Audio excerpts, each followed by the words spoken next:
Hello, hello, hello, GreymanX6 here. This one's going out to all the really old nerds and fanboys like myself. We've been around the Marvel collecting scene ever since the ToyBiz days. And basically, today we're talking about the Marvel Legends and similar, from the early 2000s onward. ToyBiz, gotta love them. They did so much good, they innovated so much, and a lot of their stuff still holds up today, and it was hard to go to the Hasbro updates for some of them. I got some examples here of ToyBiz ones I didn't just give away or sell off after I got an updated version. We'll start off with Storm. Spider-Man, really? Anyway, yeah, this old one is pretty good still. I like the material for the cape.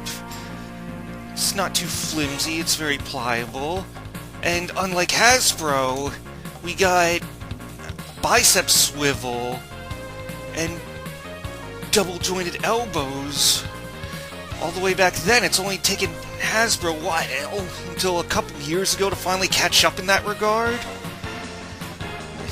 Standard arcade expect boot cut, double-jointed knees, has an ab crunch instead of a diaphragm like most of the female Marvel Legends. This holds up, but I did eventually get the Hasbro update for the black-suited Storm. The head, obviously, is way better proportioned, but the cape material isn't as good, but we do have ankle pivot, whereas this one does not, and we got better wrist articulation. Does not as well, but she does she doesn't really hunch over that well. Arches back some, there's gappage. But it's still a good update, though I wouldn't mind if Hasbro put her on like the updated Black Widow Phoenix body, hint hint, nudge nudge. And then there's Spider-Man. I literally found this Spider-Man 2 Superposable movie one for $1 at the flea market, and for a while it was my go-to Spider-Man. I saw no need to update. I mean, I like the movie design with the bigger spider emblem on the chest. I mean, despite the unsightly shoulder and hip balls, it was just good. It was all that I really needed. So I passed on Pizza Spidey, and I passed on Retro Card. It took till a couple years ago with Renew Your Vows, where we got toe-ticulation back, along with pinless joints, better butterfly joints, and big expressive eyes, and still a nice big prominent spider logo on the chest to make me finally upgrade. And can't really talk about Spider-Man without his arch nemesis, the Green Goblin. I mean, it's dusty, but you can still see some details like stitching on his suit and great texture for the scaly parts. This guy still looks like he just flew right out of the pages of a 60s Steve Ditko comic. But he was a bit short compared to, like, the contemporaries today, so I lucked out. And I finally found this one for $30 at a sidewalk sale. I jumped, because unlike this one, the pumpkin bomb is included, and the glider looks more like it did back in the 60s. So yeah, only with being fortunate enough to find this Green Goblin for half of what he goes to. This is a Sandman Wave one. Yeah, and then The Thing. Now say what you will about those 2000s Fantastic Four movies, Michael Chiklis was great as The Thing, and the practical effects used, mwah, chef's kiss. So for a while, I just went with this one, especially since I missed the boat with the Walgreens Marvel Legends Hasbro thing. But when they made a more affordable and wider release with the Super Scroll Wave, I went ahead and jumped. I mean, as much as I love Chiklis' depiction, this is truly the embodiment of the blue-eyed thing. So now we get to the crux of what this video is about. It's time for me to replace another one. Here we are with the Walmart exclusive retro-carded Venom. And this is the one I had for so long. This is like the Symbiote Blast one, not quite Marvel Legends, an adjacent line. It's still 6-inch scale, fits right in along with the other ToyBiz ones. Yeah, you got this thing right here. I don't really have the other accessories for it. Kind of just makes his jaw wiggle. Yeah, it's not very functional, but everything else about this Venom impressed me so much, especially this part, the articulated fingers, so he can do this. I don't need to say anything. Venom's actions speak for me. But yeah, there were many more Venoms released by Hasbro over the years, but you had some in like 3-packs and 2-packs, and I just didn't want to bother until this one.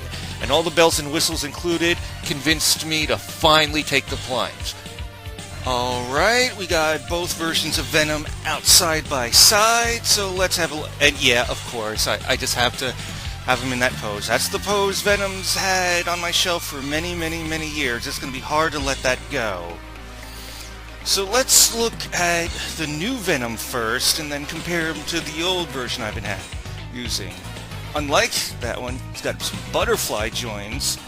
Not the best range of movements with butterfly joints, but gets the job done. And unlike that one, it's got double jointed elbows. They're not pinless though, neither are the legs. It doesn't have a perfect bend, but it's still way better than the 90 degrees or so on the single-jointed ToyBiz version. And that one can't turn its head at all. But we do have a problem. They've stopped using hinge discs for a lot of Marvel Legends. I don't know why, but it just means you can't make them look up. There's like little hacks you can do to make a little divot right there so he can arch his head back. I haven't bothered yet, but that's going to be a must down the line. At least he can look down okay. And that one just has a diaphragm cut and a waist swivel. This one has no waist swivel, but get a lot more range of motion with this diaphragm cut. And he has a reverse ab crunch, so he can really hunch back, though gappy, and hunch forward, though, again, kind of gappy. And it doesn't have articulated fingers, but at least we got interchangeable hands. Here we got the other clawed hand and the other fisted hand. And as much as I prefer some tongue action with my Venom, has this nice big leak chew pink color to it. And oh yeah, the teeth, not all that sharp, but just the amount of gappage between the teeth. It's painted very well, but still, I can understand why some people would prefer the McFarlane-looking head from his first appearances. So if you want that, that's an option. And traveling down, we have waist cut, just like the old one. Nice double-jointed knees, just like the old one. And whilst the only one just basically has an ankle wobble, this one can hinge and pivot. So yeah. So now that we've had a close look at this new Venom, and I got all the bells and whistles that pretty much make it a good buy, especially since I was able to snag it for MSRP at 25 bucks. Let's look at this Venom. Again, that one doesn't have a waist swivel, but this guy does. And, oh, I forgot, he does get a lot of motion with that diaphragm cut. Again, only about 90 degrees, no, less than 90 degrees actually. Oh, oops. And he cannot move his head at all, so that's a bonus. Makes all the whining about not being able to arch his head back with the Hasbro one kind of stupid.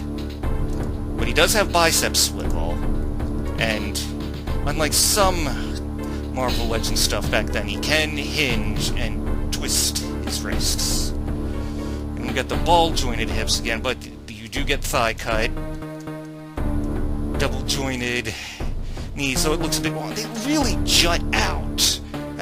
it is unsightly, but another reason I really like this old one is because of the texture involved. Kind of like why I like the movie depiction of him in Spider-Man 3. It's like the webby textures. It just added something. And this one, of course, standard for ToyBiz Marvel Legends, this has toticulation, which this one lacks. So, giving up the articulated fingers, the waist swivel, the toticulation, does it make it worth it?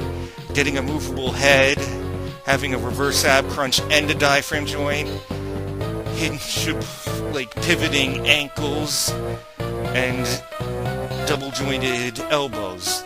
Does that make it worth it? Well, I suppose it does, yeah, but there are some things that bug me about this Venom. One, I was surprised when I got hold of him, kind of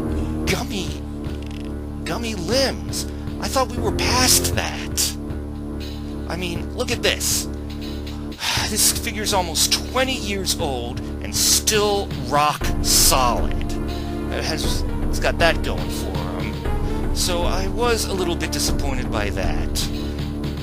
But I was complaining about the texturing before that this one really lacks pretty much straight black, except for parts of the limbs where it gets all veiny.